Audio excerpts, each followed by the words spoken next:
As I reflect on my time with Learning Pioneers, one element comes to mind as being something I'm super thankful for and grateful for that has clearly been cultivated amongst this group of educators.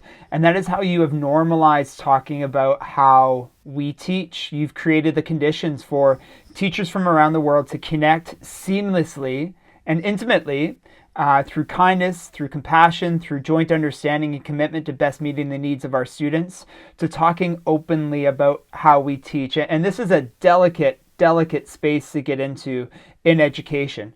How do we create the conditions for us to openly talk about how we plan, what we do with students, what we do together?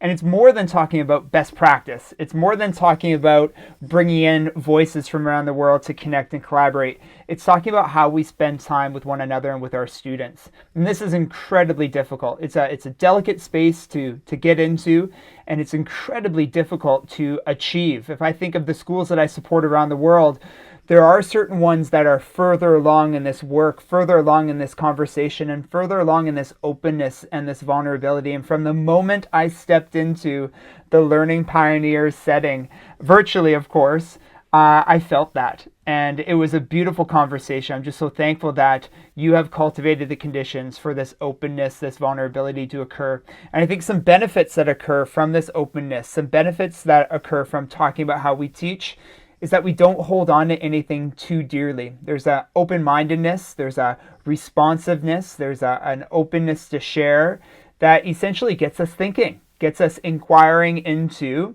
our practice, and again, how we best meet the needs of our students. So that was one piece. There were many pieces that stood out for me, but that was one piece that really I held dear to my inquiry heart, was this openness to inquire and talk about how we teach.